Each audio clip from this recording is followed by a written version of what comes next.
လို့နော်ဒါကိုတချေတို့အသိပေးတာပါဟုတ်ပြီဒါဆိုရင်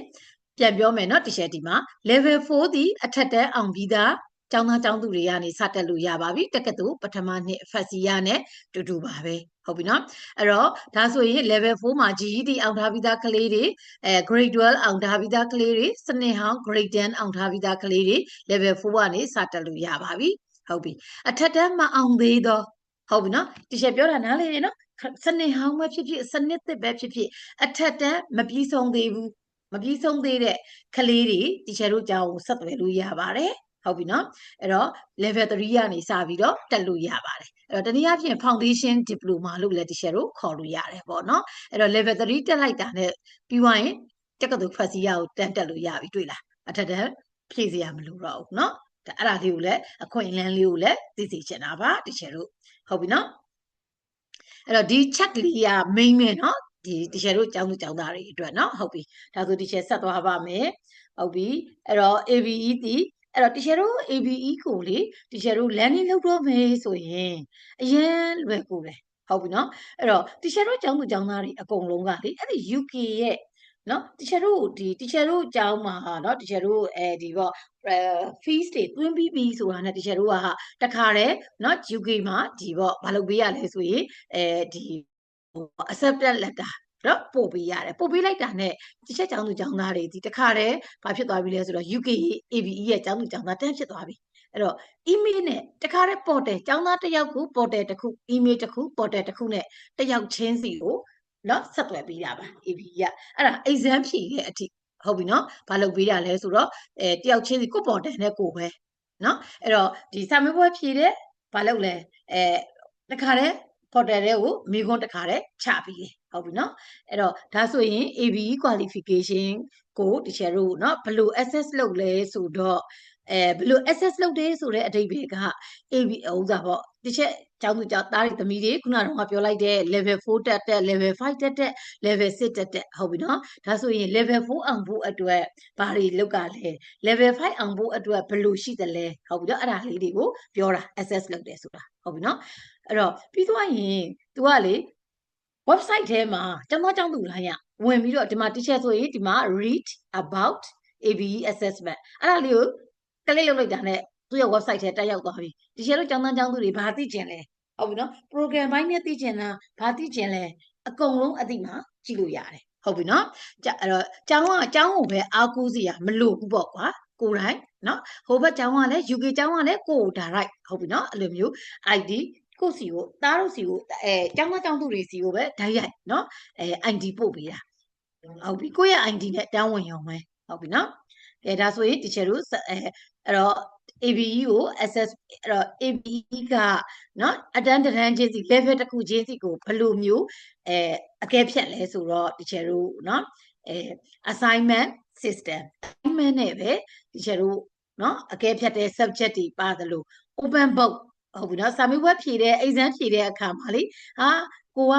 နော်ပေါ့ဒီကူးရေးဖို့နော်ခိုးချတာမဟုတ်ဘူးနော်ဟိုပေါ့တရားဝင်ကူးရေးတာ open book ဆိုတာပေါ်တင်မယ်ခုံပေါ်မှာကိုမှီညမ်းဖို့အတွက်စာအုပ်တွေရှာသွားရတယ်ရှာသွားပြီးကိုတည်နိုင်တဲ့လောက်တည်သွားလို့ရတယ်တည်သွားပြီးစာမေးပွဲကန်းထဲမှာဘာလုပ်လို့ရလဲမိကွန်းကိုကြည့်လိုက်တယ်ဟုတ်ပြီကိုဘဲစာအုပ်ထဲကဟုတ်ပြီနော်အဲ့လိုမျိုးတခါတည်းကူးပြီးတော့ရေးလို့ရတယ်ပေါ့နော်အဲ့ဒီ open book ပါပါတယ်ဟုတ်ပြီပြီးရင် time exam ဆိုတာကတော့တကယ်လို့တကယ်လို့တော့ဒီအချိန်အတိအကျနဲ့နော်စာမေးပွဲအချိန်မှာဖြေဆိုရတဲ့ exam ရေဆိုပြီးတော့တကယ်လို့ assessment 3မျိုးနဲ့တကယ်လို့ ABE ကနော်အကဲဖြတ်တယ်ပေါ့ဒါဆိုရင်အဲ့တော့ပြီးရင် ABE ဒီ UK curriculum ဖြစ်တဲ့အတွက်ကြောင့်မို့လို့ဟုတ်ပြီနော်အဲ့တော့ UK ရဲ့သဘောတဘာဝဒီတကယ်လို့နော် IGCSE ဆိုလဲ UK ပဲကွာတကယ်လို့ကျောင်းသားကျောင်းသူတွေကြားဘူးလိမ့်မယ်နော်အဲ့တော့ UK ဒီတကယ်လို့က credit unit နဲ့ပဲသူကဆုံးဖြတ်တာဟုတ်ပြီနော်အဲ့တော့ credit တစ်နှစ်မှာတကယ်လို့အတန်းတစ်တန်းမှာ credit unit 120နော်ဒီမှာတကယ်ရေးပေးထားတယ်အဲ့တော့ each stage ဆိုတာ subject တစ်ခုပေါ့ subject တစ်ခုကိုတကယ်လို့နော် credit unit 120သူကရရတယ်အတန်းတစ်တန်းပြီးသွားရင် credit unit 120ရှိနေရတယ်မရှိရင်ဖြည့်ပေးရတယ်ကိုကဟုတ်ပြီနော်နှစ်နှစ်တက်လိုက်တယ်240အဲ့တော့ credit unit 240ရှိပြီဆိုရင်သူက final year ကိုမလုပ်လို့ရလဲသူတို့စီမှာ join လို့ရတယ် အဓိကအဲ့တော့ credit ကရဲ့ရေးကြီးတယ်ပေါ့နော်တချို့ဟုတ်ပါပြီဒါလေးကလည်းသိထားဖို့လိုတယ်နော်ဟုတ်ပြီအဲ့တော့ဒါဟာ teacher level 3 foundation ပေါ့နော်အဲ့တော့ teacher တို့ကျောင်းမှာ level 3နော်ခုနက teacher ပြောလိုက်တဲ့အထက်တန်းမပြီးဆုံးသေးတဲ့ကျောင်းသားကျောင်းသူတွေဟုတ်နော်အထက်တန်းမပြီးဆုံးသေးဘူးဆိုတာ grade 11မှာရက်နေတဲ့ကလေးလည်းတက်လို့ရတယ်ဟုတ်ပြီနော်စနေဟောင်း grade 10နဲ့ရက်နေတဲ့ကလေးစနေဟောင်းဆိုရင်တချို့9တန်း10တန်းနဲ့နော်ရက်နေတဲ့ကလေးတွေဒီ level 3ကနေစတက်လို့ရတယ်စနစ်သစ်မှာဆိုရင် grade 10 11 12အဲ့တော့ grade 12မအောင်တဲ့ကလေးတွေမဖြေချင်တော့ဘူး grade 12ကိုအောင်ဝိုင်းရင်တော့ grade 12အောင်ဝိုင်းရင်တော့ level 4ကစတက်လို့ရတယ်ပေါ့နော်အဲ့တော့ grade 12ကိုလည်းစာတွေကြည့်ရလို့မဖြေချင်တော့ဘူးဒါဆိုရင်ဒီ level 3 foundation course ကနေပြီး diploma ကနေပြီးတော့စတက်လို့ရတယ်ဟုတ်ပြီနော်အဲ့တော့စနစ်သစ်ဆိုရင် grade 10 11 12မှာတက်နေတဲ့ကလေးအားလုံးဒီ level 3ကနေစပြီးတော့ join လို့ရပါတယ်အဲ့တော့တချို့တို့ credit unit 40ယူပါမယ်အဲ့တော့ credit unit level 3မှာ40ယူလိုက်တဲ့အတွက်ကြောင့်မို့လို့တချို့ဒီမှာ subject 4ခုသင်ပါမယ် level 3မှာဟုတ်နော်တချို့တို့ကျောင်းမှာတချို့တို့လာတက်တဲ့ကျောင်းသားကျောင်းသူတွေဒီ level 3 diploma ကိုတက်ရင်တချို့တို့ subject ဒီ subject 4ခုသင်ရပါမယ် subject တစ်ခုချင်းစီကို credit 10 credit 10 credit နဲ့တော့ credit unit 40ရပါမယ်ဟုတ်ပြီနော်အဲ့ဒါတွေကကိုသိနေအောင်လုပ်ရမယ်နော်သိလား AB မှမဟုတ်ဘူးဟိုတော့တခြား program နဲ့လည်း UK တို့တော့တခြားနိုင်ငံ international တွေကိုသွားမဲ့ကလေးတွေရှိတယ်လေနော်စင်ကာပူတို့အားလုံးကဒီ credit unit နဲ့ပဲစကားပြောတာဟုတ်ပြီဒါဆိုရင် teacher တို့ဆက်သွားမယ်ဟုတ်ပြီအဲ့တော့ level 4ပေါ့နော် level 4 teacher တို့เนาะ diploma အဲ့တော့ teacher ဒီမှာ business management เนาะbachelor ပေါ့ BBA ဘွဲ့အတွက်ပေါ့เนาะ teacher တို့ကျောင်းမှာတော့ BBA ဘွဲ့ကိုပဲ teacher တို့เนาะသင်ကြားတာဖြစ်တဲ့အတွက်ကြောင့်မို့လို့ business management เนาะဘွဲ့အတွက် level 4เนาะဆိုရင် teacher တို့ credit unit teacher တို့60เนาะ60အဲ့တော့ဒီမဖြစ်မနေပေါ့ဒီအပေါ်မှာ teacher အတန်းလိုက်ကလေးရေးထားတဲ့ subject 4ခုအဲ့တော့ subject တစ်ခုကို15 subject 15 subject နဲ့4ပါတာဟုတ်ပြီနော် credit unit အဲ့မှာ15လေးလီ60ရပါမယ်ပြီးရင်အောက်ဘက်ကနော်ဒီပေါ့ teacher ဒီမှာ4ပါတာအဲ့ဒီ4ပါတာမဖြစ်မနေသင်ရမယ်ဒါဆိုရင် level 4မှာ teacher တို့ subject စုစုပေါင်း8ပါတာသင်ရပါမယ်ဟုတ်ပြီနော်အဲ့တော့ဒီ subject 8ပါတာမှာ teacher တို့ open book ခုနကတော့ပြောတယ် teacher တရားဝင်ကူးရေးလို့ရတယ်ဟုတ်ပြီနော်ပြင်ញမ်းဖို့အတွက်ကြည့်လို့ရတယ်နော် subject open book အနေနဲ့ဖြေရမယ့် subject က3ခုပါပါတယ်ဒီ8ဘာသာထဲမှာ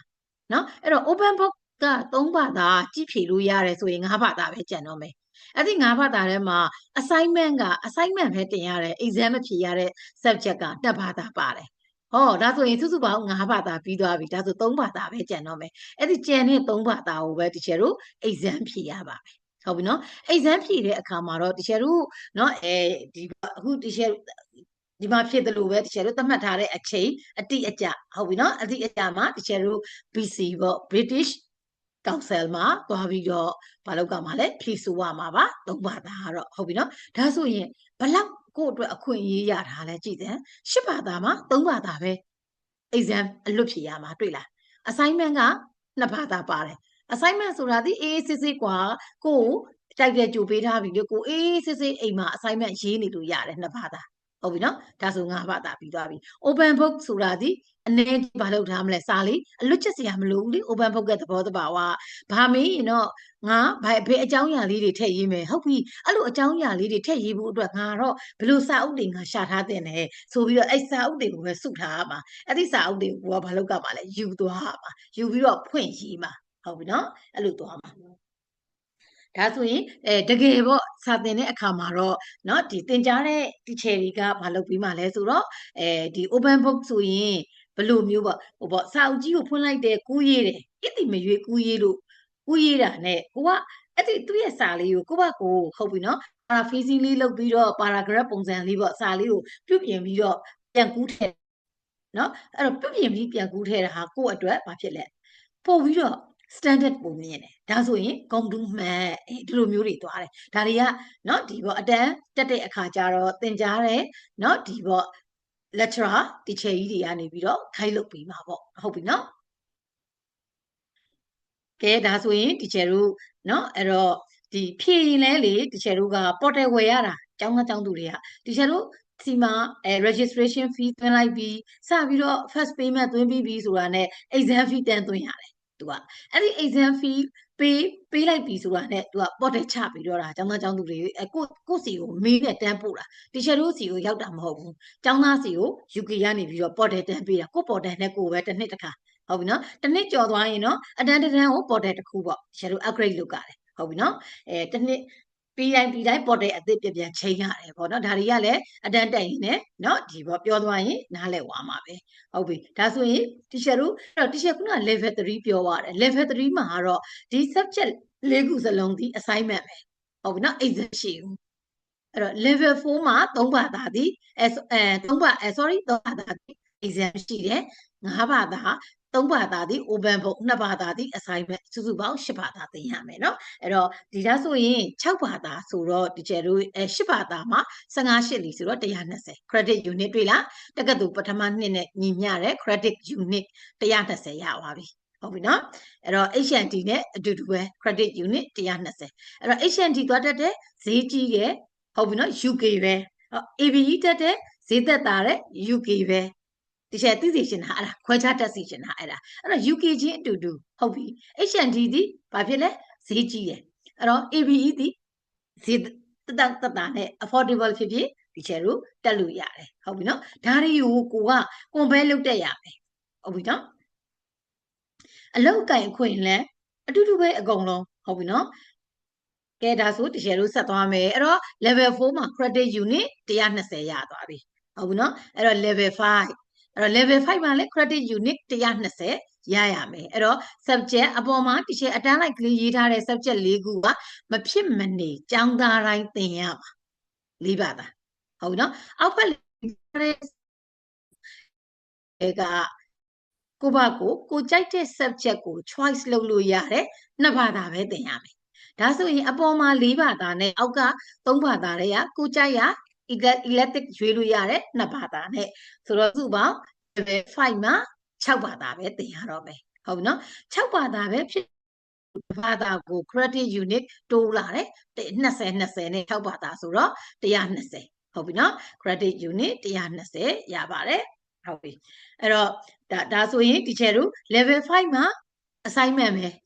exam လုံးဝမရှိ open book လည်းမရှိအဲ့တော့ဒီ6ဘာသာလုံး assignment ပဲဟုတ်ပြီနော်အရင်အဆင်ပြေတယ်တွေ့လားဟုတ်ပြီနော်ကဲဒါဆို final year ရောက်သွားပြီအဲ့တော့ level 6နောက်ဆုံးနှစ်ဒီချက်တို့စီမှာတက်ရင်အပေါ်က4ဘာသာရဲ့ဒီအောက်က3ဘာသာရဲ့နော်9ဘာသာသင်ရမယ်ဟုတ်ပြီအဲ့တော့sorry အောက်က3ဘာသာတွေကတချက်ကြံခဲ့တာတချက်အမြန်လောက်လိုက်တာအဲ့တော့3ဘာသာတွေက2ဘာသာပဲသင်ရမယ်ဟုတ်ပြီနော်အပေါ်က4ဘာသာမဖြစ်မနေသင်ရမယ်အဲ့တော့တစ်ဘာသာကို credit unit 20နဲ့6ဘာသာ120ဟုတ်ပြီနော်ဒါဆိုရင်တွေ့လား level 4မှာ credit unit 120ရလာပြီဟုတ်ပြီ level 5မှာ credit unit 120ရလာပြီ240နှစ်တက်လိုက်တာအဲ့ဒီ credit unit UK ရဲ့ credit unit 240ရှိတဲ့ကျောင်းသားတိုင်းကြိုက်တဲ့နိုင်ငံရဲ့ကြိုက်တဲ့ university မှာတက်ပိုင်ခွင့်ရှိတယ်လက်မခံလို့မရဘူးသူက UK syllabus တွေ credit unit နဲ့သွားတာဖြစ်တဲ့အတွက်ကြောင့်မို့လို့ credit UK ရဲ့ credit unit 240ရှိတဲ့ကျောင်းသားကျောင်းသူတိုင်း final year ကိုဒီချယ်တို့ level 6ကိုကြိုက်တဲ့တက္ကသိုလ်မှာတက်လို့ရတယ်တကယ်ဟုတ်ပြီနော်အဲ့တော့ ABE ရဲ့ direct university ကတော့ UK မှာ Hertfordshire University